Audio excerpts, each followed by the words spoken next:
Onde você estava naquela noite? Ninguém nunca nos contou a verdade. Eu só quero ele de volta. Arquivos Perdidos Brasil. Era madrugada no litoral de Cananéia, 1994. O vento cortava como uma lâmina e o mar rugia com a força de algo vivo, antigo, inconformado. As ondas batiam nas pedras com um som ritmado, quase humano, um som que parecia respirar. As ruas estreitas estavam alagadas, as luzes piscavam entre relâmpagos e os sinos da igreja de São João Batista soaram apenas uma vez. Um toque solitário, o suficiente para acordar a cidade e anunciar o presságio que ninguém soube decifrar. À beira da estrada de terra, algo balançava preso a uma cerca de arame. Um véu branco, rasgado, tremulava sob a tempestade. Por um instante, parecia uma figura feminina pedindo ajuda. Depois, apenas um pedaço de tecido. O mesmo que horas antes havia adornado uma noiva sorridente diante do mar.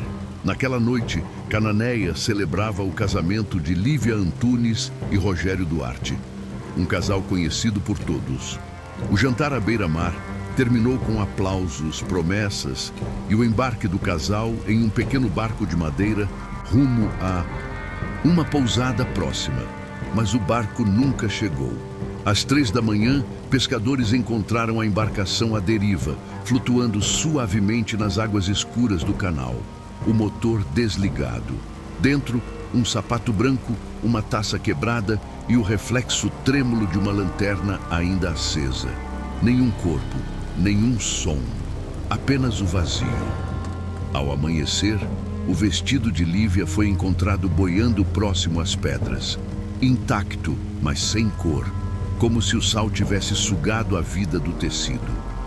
Alguns moradores juraram ter visto uma mulher caminhando sobre o cais sob a chuva, olhando para o mar.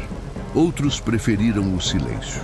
O caso durou 2 dias nos jornais locais antes de desaparecer das manchetes, como se a cidade inteira tivesse combinado esquecer. Mas o mar não esquece. Ele guarda, ele devolve. 30 anos depois, os ventos voltaram a mudar. E o nome Lívia Antunes ressurgiu em um documento que jamais deveria existir. E a pergunta que ecoa é simples, mas perturbadora. O que realmente aconteceu com a noiva do cais? E o que o mar tenta nos contar agora?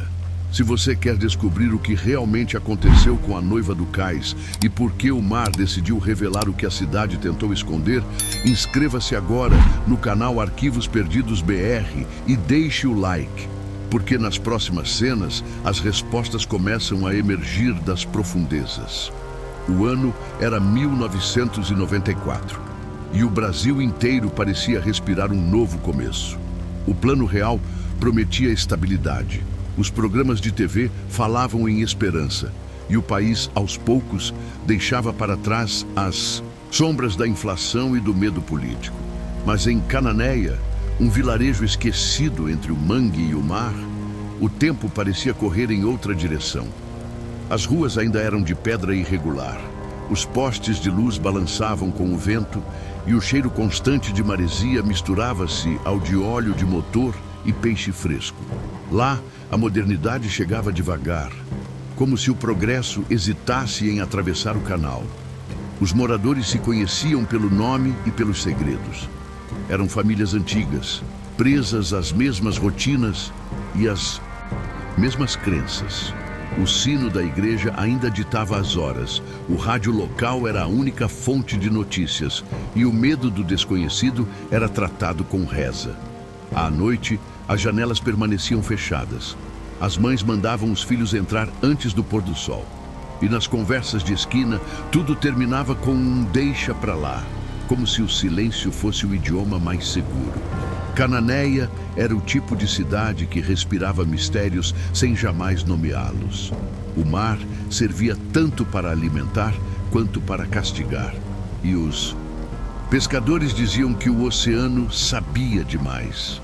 Muitos acreditavam que ele guardava as almas daqueles que se perderam em suas águas, devolvendo-as apenas quando queria ser lembrado.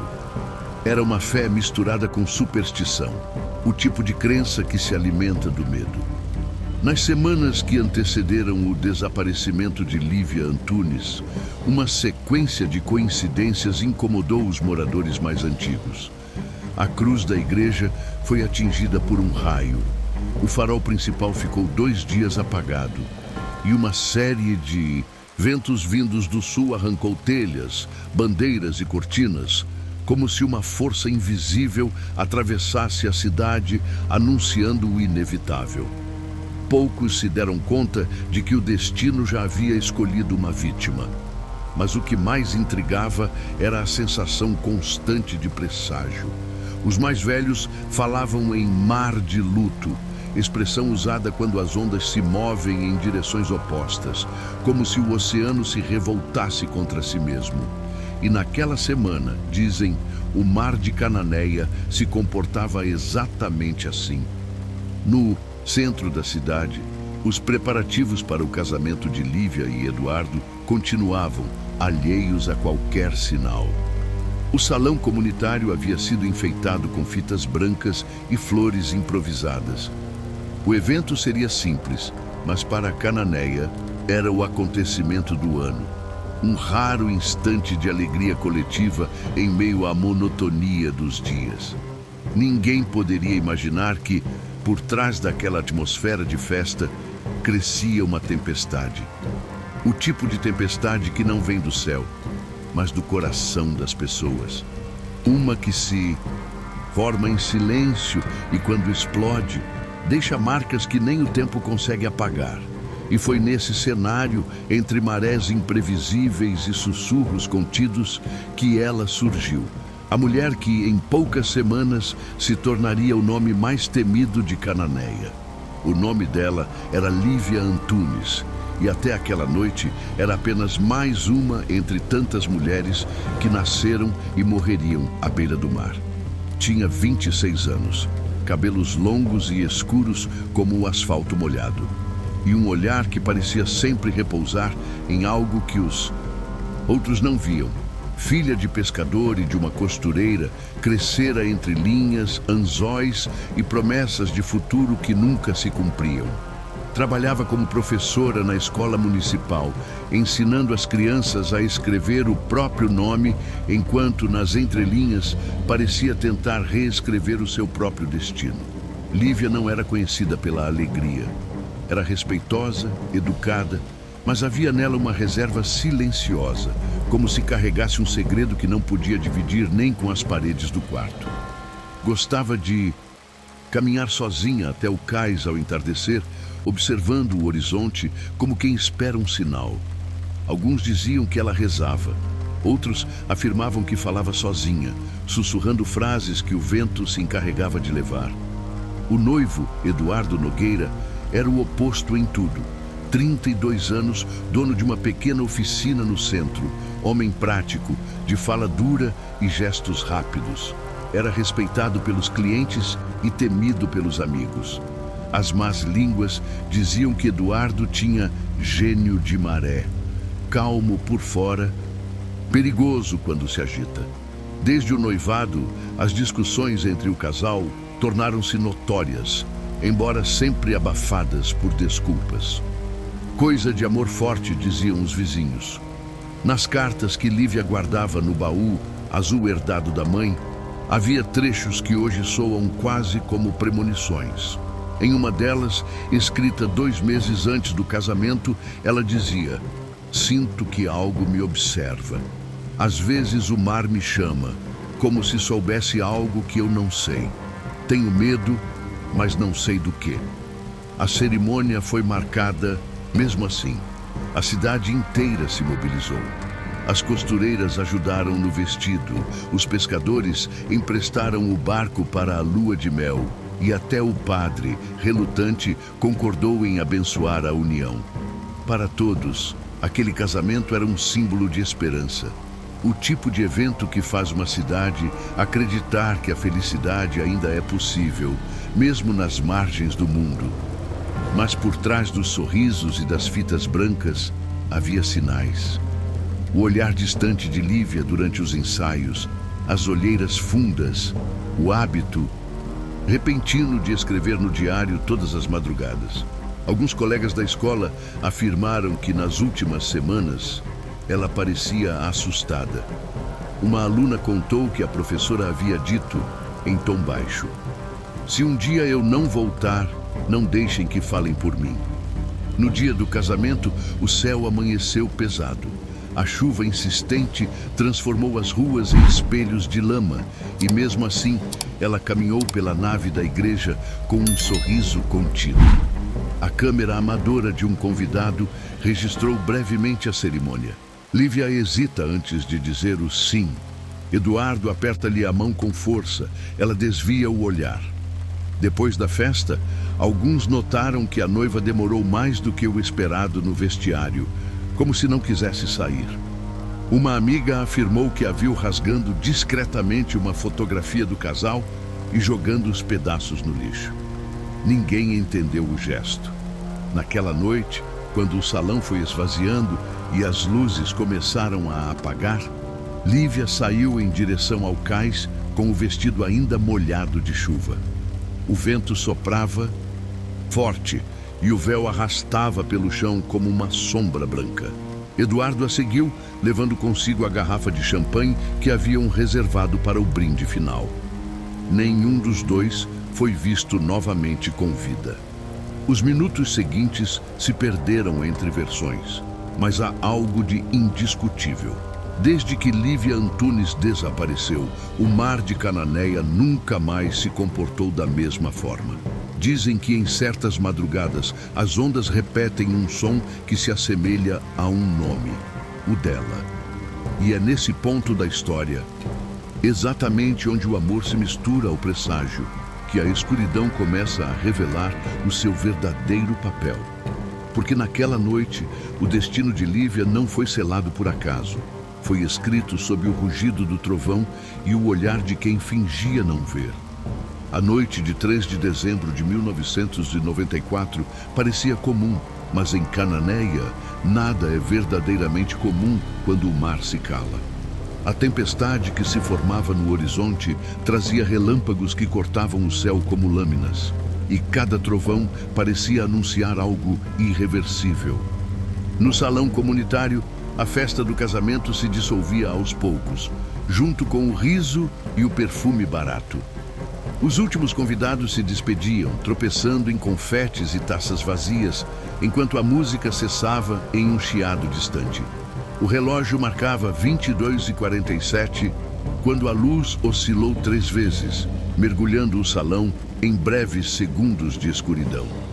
Foi nesse intervalo, segundo alguns relatos, que Lívia saiu pela porta lateral com o vestido ainda encharcado, segurando o véu como quem segura a própria alma para não ser levada pelo vento. Eduardo a seguiu logo depois, sem dizer palavra. Um dos garçons afirmou ter visto os dois caminhando em direção ao pier onde o barco aguardava. Do lado de fora, o vento era violento, o tipo de vento que parece carregar vozes. As bandeirolas da festa batiam com força nas paredes e o som da chuva fazia a cidade inteira desaparecer em um borrão de água e sombra. No cais, o barco balançava preso à corda, como se resistisse a ser libertado. Lívia subiu primeiro, hesitante, os pés afundando na madeira úmida. Eduardo entrou logo atrás, acendendo uma pequena lanterna, cuja luz fraca tremulava sobre o rosto dela. Ninguém sabe ao certo o que aconteceu em seguida. Há quem diga que foram vistos discutindo. Um pescador, que voltava do mar, ouviu gritos abafados por cima do barulho das ondas. Outro afirmou ter visto a lanterna se apagar de repente. Pouco depois, o som de um motor ecoou por alguns segundos, seguido de um estalo. E então, o silêncio. Um silêncio tão denso que parecia vivo. Minutos depois, o barco foi encontrado à deriva, girando lentamente sobre as águas, sem rumo, sem ninguém a bordo. No chão, o resto do champanhe misturado à chuva e pétalas brancas esmagadas. A corrente que Lívia usava no pescoço estava presa ao corrimão, partida ao meio. Nenhum sinal de sangue, nenhuma marca de queda, apenas vestígios de algo interrompido bruscamente. O vestido de noiva, segundo os registros, desapareceu junto com ela naquela mesma noite. Mas na manhã seguinte, os pescadores que navegavam perto da foz do canal o encontraram flutuando entre galhos e espuma, intacto, como se tivesse sido cuidadosamente deixado ali. A renda, manchada de sal e barro, balançava ao ritmo das marés. Um lembrete cruel de que o corpo não voltara, mas a história não tinha terminado. A polícia foi acionada apenas ao amanhecer, quando a família percebeu que o casal não havia retornado. O pai de Lívia insistiu que algo estava errado. A mãe, em desespero, jurou ter sonhado com a filha chamando seu nome, pedindo ajuda debaixo d'água. Quando os agentes chegaram, já era tarde demais. As marcas da chuva haviam apagado qualquer pista e o mar, como sempre, engolira a verdade. O delegado local resumiu o caso a um acidente em alto mar. Hipótese confortável o bastante para ser aceita e conveniente o bastante para ser esquecida. Mas havia algo no ar naquela manhã, algo que nem o vento conseguiu carregar. O tipo de energia que fica presa nos lugares onde a dor aconteceu, transformando o espaço em memória. O pier, até hoje, conserva as marcas da madeira rachada e um prego enferrujado que parece segurar o tempo.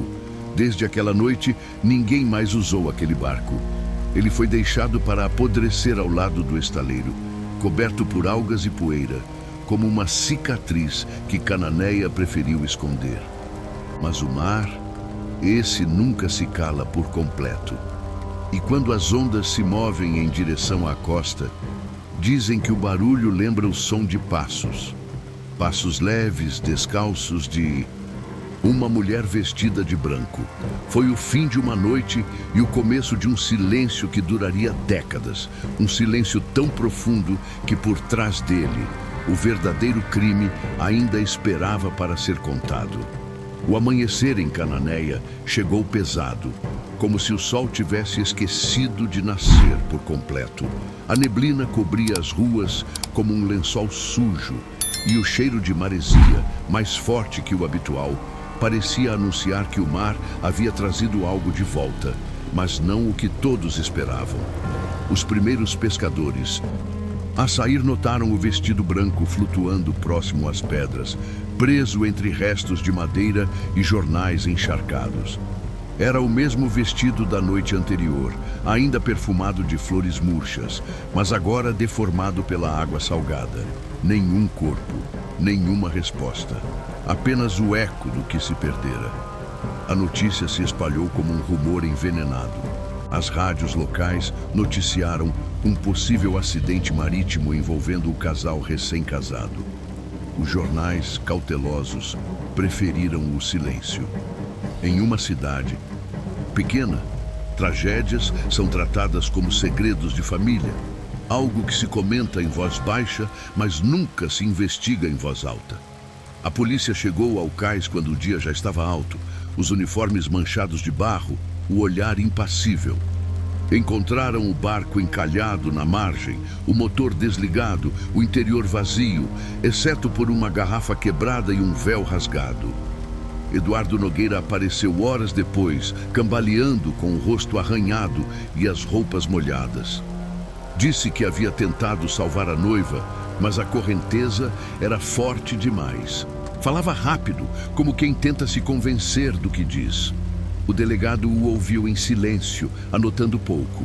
O corpo de Lívia ainda não havia sido encontrado, e sem corpo, em Cananéia, não há crime, apenas tragédia.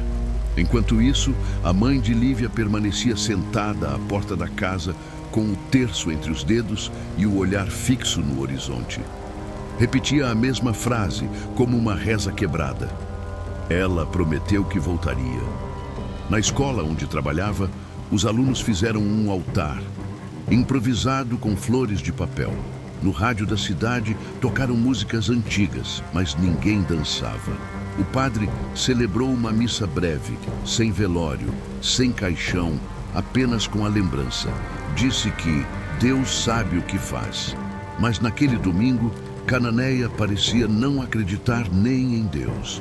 Os dias seguintes foram tomados por um silêncio inquietante.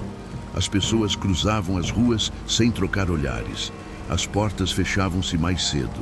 E o mar, antes visto como amigo, passou a ser olhado com desconfiança. As crianças foram proibidas de brincar no cais e os pescadores evitavam sair à noite. Parecia que a cidade inteira havia se tornado cúmplice de algo que não compreendia. Ainda assim, havia detalhes que não se encaixavam. O vestido estava limpo demais para ter passado a noite inteira nas águas revoltas. O relógio de Lívia, encontrado entre as tábuas do barco, marcava 22h53 e o ponteiro parecia travado. Um pescador jurou ter visto uma lanterna acesa perto da margem, já depois da meia-noite. O delegado, no entanto, anotou tudo como coincidência. Com o passar das horas, a comoção virou esquecimento. O caso foi resumido em uma nota curta no jornal de registro. Jovem desaparece no mar durante noite de tempestade. Autoridades investigam. Nenhuma autoridade, no entanto, investigava de verdade. O mar devolveu o vestido, mas guardou o corpo. E com ele, as respostas. E foi nesse abismo entre o que o mar entrega e o que ele esconde que começou a nascer a dúvida.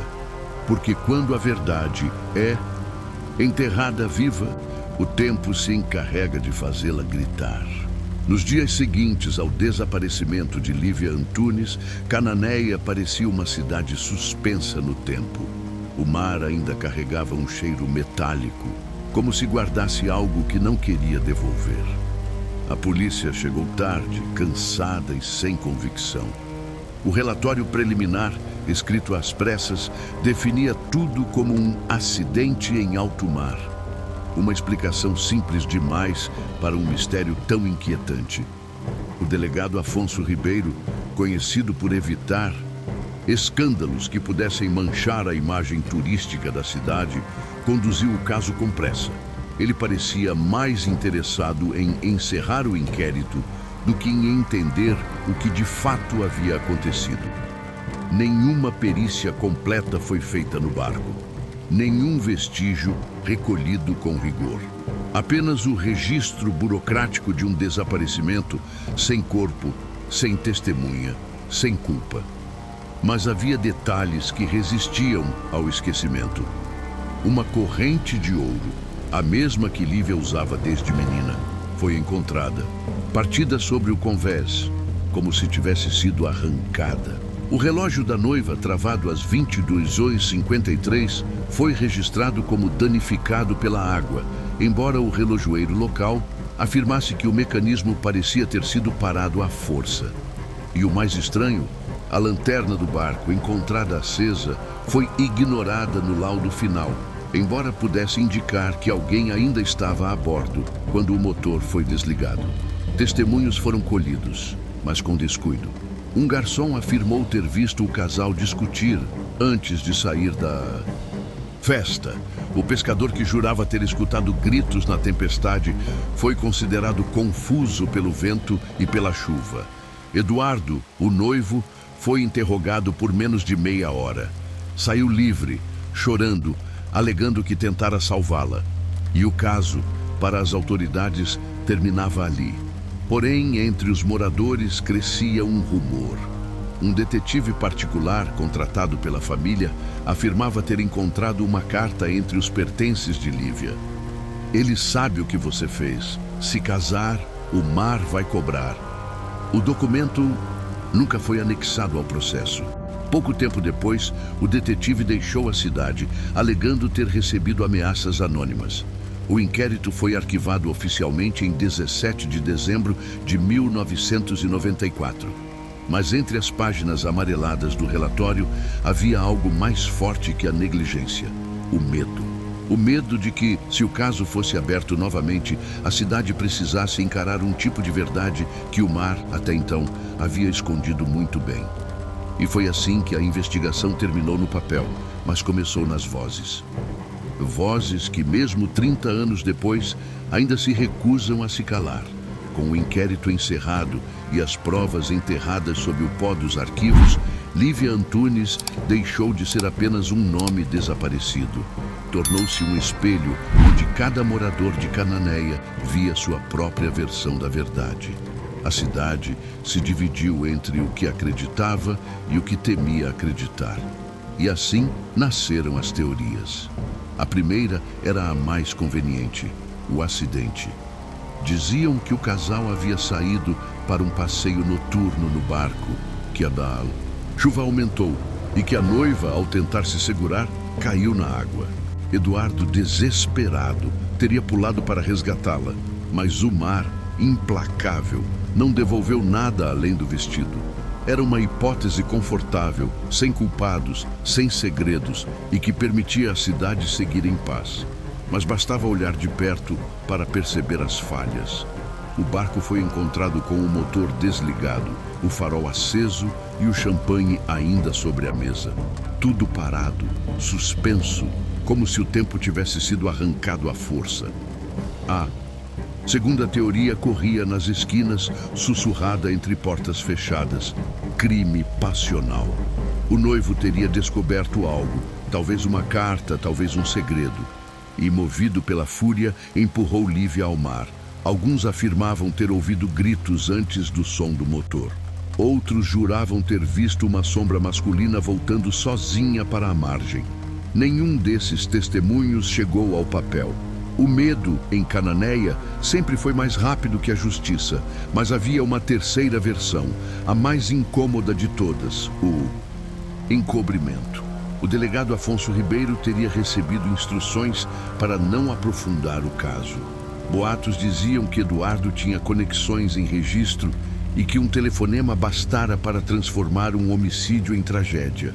A corrente de ouro que sumiu do relatório, o relógio travado, o bilhete que desapareceu, tudo parecia cuidadosamente apagado. E no fundo, restava uma última hipótese, mais sombria, mais folclórica, mas impossível de ignorar: a maldição do mar de cobrança. Segundo os pescadores, o oceano toma de volta aquilo que é prometido e não cumprido, e naquela noite o casamento havia sido selado sob relâmpagos, um pacto quebrado desde o primeiro trovão. Cada teoria tentava preencher um vazio que a verdade havia deixado. Mas todas terminavam no mesmo ponto: ninguém jamais voltou. E foi justamente quando o mistério parecia se desfazer entre tantas versões que um novo vestígio, inesperado e perturbador, surgiu para reabrir o caso e mudar tudo o que Cananéia acreditava saber. O tempo passou, mas Cananéia jamais se libertou da sensação de que algo permanecia inacabado. Durante anos, o caso de Lívia Antunes sobreviveu apenas nas lembranças malditas dos que ainda se atreviam a mencioná-lo. As paredes da antiga delegacia guardavam o eco de um nome riscado dos relatórios. E o cais, corroído pelo sal, continuava a olhar o mar como quem espera por uma resposta. Foi em 2003, quase uma década depois do desaparecimento, que o acaso, ou talvez o arrependimento do próprio oceano, decidiu devolver uma parte da verdade. Um pescador chamado Vicente Ramos, conhecido na região por nunca se afastar muito da costa, encontrou algo incomum preso às redes. Entre galhos e restos de corda, havia uma garrafa de vidro, selada com cera e coberta por crostas de sal. Dentro dela, um papel amarelado, dobrado em 4, quase dissolvido pela umidade. Vicente não sabia o que fazer. Mostrou o achado ao dono de um bar próximo que, curioso, abriu o recipiente com uma faca. No interior, o pedaço de papel trazia poucas palavras, mas suficientes para estremecer a cidade. Se eu desaparecer, procurem no canal perto da luz do farol. A caligrafia, trêmula e delicada, parecia feminina. E para os que se lembravam das anotações de Lívia, era inconfundível. O pescador levou a garrafa até a polícia, que, àquela altura, já não possuía sequer o arquivo original do caso, perdido, segundo disseram, em uma enchente. O delegado atual prometeu encaminhar o material para análise, mas o conteúdo desapareceu dias depois, assim como a própria garrafa.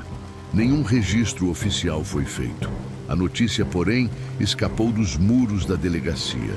O bar de Vicente se tornou ponto de peregrinação. Curiosos e antigos moradores iam até lá ouvir o relato do pescador, que repetia sempre a mesma frase: "O mar me devolveu o que não devia." Alguns acreditavam. Outros diziam que ele inventara tudo para chamar a atenção. Mas o fato é que naquela mesma semana, a luz do farol falhou por 3 noites seguidas. E os pescadores juravam ver à distância uma silhueta feminina parada na beira da água. A descoberta reacendeu velhas feridas. A família de Lívia exigiu uma nova investigação, mas os documentos oficiais haviam sido destruídos e as testemunhas envelhecidas já não lembravam dos detalhes com clareza. Eduardo Nogueira, o noivo, havia deixado a cidade anos antes. Mudara-se para Curitiba, onde, segundo rumores, vivia sob outro nome. Nada foi provado. Nenhum novo inquérito foi aberto. Mas aquele bilhete trouxe de volta algo que o tempo tentará apagar: a dúvida. E em Cananéia, dúvida é mais perigosa que qualquer prova. Porque o tempo pode apagar vozes, mas nunca apaga rastros. E o mar, quando decide falar de novo, raramente escolhe palavras. Prefere sussurros. Depois da garrafa, o caso de Lívia Antunes voltou a ser o que sempre fora: um rumor afogado em silêncio. A cidade, que por um breve instante voltou a murmurar seu nome, logo se calou novamente. Não por falta de interesse, mas por medo. Em Cananéia, o medo tem o poder de disciplinar a memória. E ali, recordar se tornar uma forma de desafiar algo maior que a própria verdade. Os anos seguintes foram de esquecimento planejado. A delegacia, velha e úmida, sofreu um incêndio em 2001 e boa parte dos documentos antigos foi perdida. As versões oficiais desapareceram junto com o arquivo fotográfico. As poucas imagens que restaram, uma foto do casal no altar, o barco atracado, o vestido pendurado em uma cadeira, foram guardadas pela família de Lívia, que nunca mais falou sobre o assunto. A mãe morreu sem respostas. O pai, cego, passou os últimos dias sentado à beira do cais, esperando o barulho dos remos que nunca voltaram. Com o passar dos anos, a tragédia virou lenda. As crianças cresceram ouvindo que o espírito da noiva ainda vagava pelas margens do canal. Os pescadores diziam que nas noites de vento sul, viam uma mulher vestida de branco parada sob o farol, imóvel como uma sombra que observa. Alguns afirmavam que as águas mudavam de cor quando ela aparecia, tornando-se densas, quase pretas. Outros juravam ouvir uma voz chamando por alguém, arrastada pelo som das ondas. A cidade aprendeu a conviver com o fantasma, mas não com a dúvida. Cada nova geração acrescentava um detalhe à história. E o caso de Lívia se misturava com outros desaparecimentos que jamais foram noticiados. As versões se tornaram folclore, e o folclore, defesa. Hoje, o antigo cais está coberto por limo e abandono. As tábuas rangem ao menor toque e as cordas dos barcos parecem suspensas no tempo. O farol, que antes guiava pescadores, agora serve de marco para turistas desavisados. Poucos sabem o que aconteceu ali, e os que sabem, fingem não lembrar. Mas a história não se apaga por completo. Ela apenas muda de forma, esperando o momento certo para emergir. E às vezes é o próprio esquecimento que serve de convite para o retorno. Porque há silêncios que não significam paz, apenas a pausa entre um segredo e sua redescoberta. 3 décadas depois, o nome Lívia Antunes parecia finalmente enterrado sob o peso do tempo. O caso já não constava em nenhum arquivo policial, nenhum banco de dados, nenhuma menção digital. Era como se ela nunca tivesse existido, uma mulher apagada da história por completo. Mas o silêncio em Cananéia nunca dura para sempre. E em 2024, o mar pareceu sussurrar novamente. Foi uma jornalista independente, Elisa Fontes, quem primeiro decidiu revisitar o caso. O projeto dela era ambicioso. Um documentário sobre crimes esquecidos do litoral paulista, intitulado Arquivos Submersos. Ao pesquisar notícias antigas, Elisa encontrou uma nota quase ilegível do jornal Folha de Registro, datada de dezembro de 1994. Noiva desaparece em tempestade no litoral sul. Nada mais. Nenhuma imagem, nenhum complemento. Mas bastou uma frase para que algo despertasse sua curiosidade. Elisa viajou até Cananéia, onde encontrou uma cidade que parecia intocada. As mesmas ruas, as mesmas fachadas, a mesma atmosfera úmida de um segredo mal resolvido. No arquivo municipal, o nome de Lívia não constava em nenhum registro de óbito. E mais estranho, o casamento também não aparecia nos livros da igreja. Nenhum padre, nenhum cartório, ninguém parecia se lembrar do evento. Era como se o matrimônio nunca tivesse existido. Determinada, Elisa buscou moradores antigos. Um deles, um pescador aposentado chamado Vicente Ramos, ainda guardava a lembrança da garrafa encontrada em 2003. Mostrou à repórter um pedaço de papel guardado em uma caixa de remédios, um fragmento do bilhete original com letras borradas, onde ainda se podia ler, perto da luz do farol. Aquilo bastou para reacender a investigação. Dias depois, Elisa conseguiu acesso aos arquivos de áudio de uma rádio local desativada, Rádio Caiçara FM, que operava durante a década de 1990. Entre as fitas deterioradas, uma gravação chamou a atenção, datada da noite de 3 de dezembro de 1994, às 22h58. No fundo, ouvia-se o som de vento, chuva e um ruído de motor distante. E então, uma voz feminina, ofegante, dizia algo quase inaudível. Se algo me acontecer, não deixem ele mentir. O arquivo foi analisado por técnicos da Universidade de Santos. A voz, apesar de distorcida, apresentava características compatíveis com o padrão vocal feminino de 25 a 30 anos. O local da gravação? Pelos ruídos e frequência de eco, concluiu-se que havia sido feita nas proximidades do canal de Cananéia, o mesmo ponto onde o vestido foi encontrado. A fita se tornou o centro da nova investigação. O material ganhou repercussão online e antigos moradores começaram a dar depoimentos. Uma vizinha da família Antunes revelou que, uma semana antes do casamento, vira Eduardo entrando na casa de Lívia durante a madrugada. Horas depois, ouviu gritos abafados e o barulho de uma porta sendo trancada por dentro. A polícia nunca registrou esse relato. Elisa tentou localizar Eduardo, mas descobriu que ele havia morrido em 2011, vítima de um infarto. Foi enterrado em Curitiba sob o nome Carlos Eduardo Navarro, uma identidade criada após a mudança de estado. Sua certidão de óbito listava 100 familiares conhecidos. A fita, o bilhete e os relatos recolocaram o caso no noticiário. Pela primeira vez, o desaparecimento de Lívia Antunes deixou de ser lenda para se tornar evidência. As perguntas retornaram com mais força, mas as respostas, mais uma vez, pareciam se esconder nas marés. E foi então que um último detalhe ressurgiu. Durante as gravações de campo, a jornalista encontrou, dentro das ruínas da antiga delegacia, uma gaveta metálica corroída pela ferrugem. Dentro dela, um pedaço de corrente de ouro, partida ao meio. Gravadas no verso, duas iniciais quase apagadas, LA. O mar devolvera o que restava, mas junto com ele trouxe também uma nova pergunta. Se a corrente partiu, quem a quebrou. O caso de Lívia Antunes ultrapassou o domínio dos fatos há muito tempo.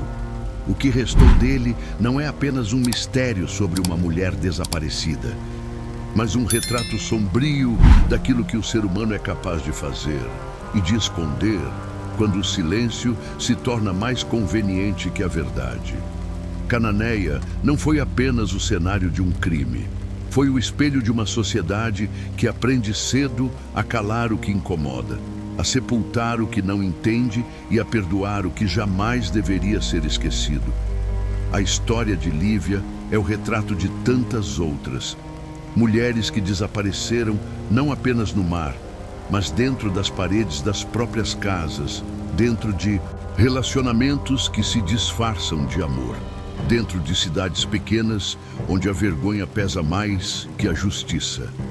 A cada testemunha que se cala, a cada autoridade que arquiva um dossiê, a cada morador que decide olhar para o outro lado, uma parte de nós se afoga junto com ela. Aquele bilhete dentro da garrafa.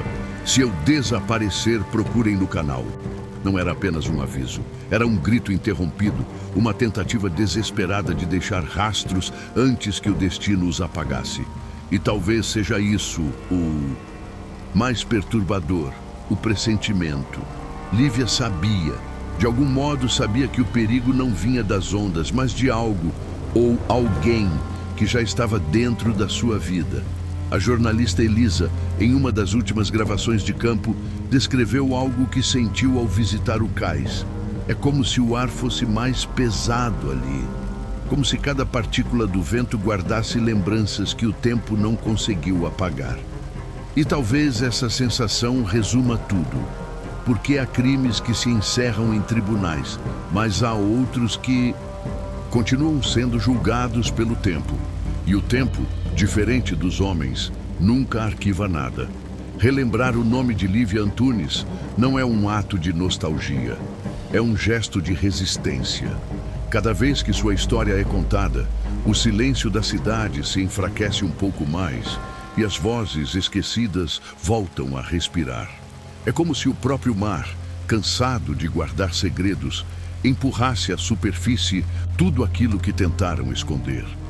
Talvez o verdadeiro mistério não seja o que aconteceu naquela noite, mas o porquê de termos permitido que acontecesse.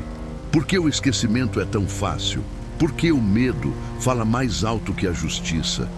E quantas Lívia ainda esperam que alguém, em algum lugar, tenha coragem de abrir a garrafa e ler o bilhete?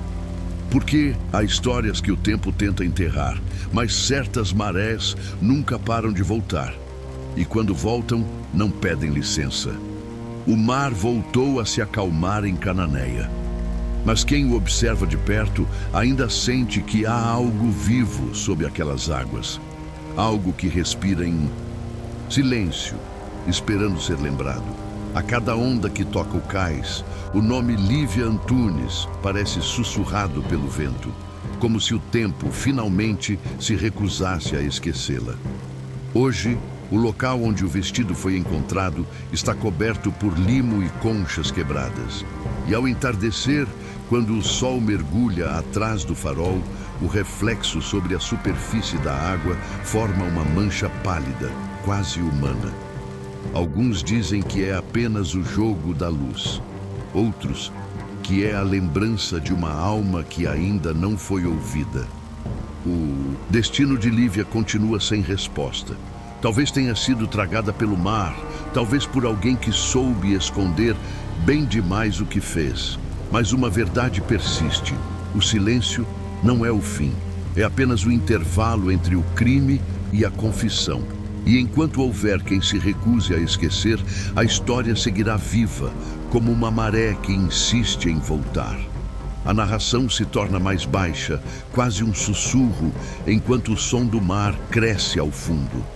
A câmera se afasta lentamente do cais, revelando o mesmo véu branco preso à cerca. Uma rajada de vento o solta e ele desaparece entre as ondas. No instante seguinte, o sino da igreja toca uma única vez, como tocou naquela noite. Você acabou de ouvir mais um caso dos Arquivos Perdidos BR, onde o tempo apaga rastros, mas nunca verdades. Se você acredita que nenhuma história deve morrer, inscreva-se agora no canal, ative o sino e ajude a manter vivas as vozes que o esquecimento tentou afogar. Porque enquanto houver quem procure, o mar sempre terá algo a devolver.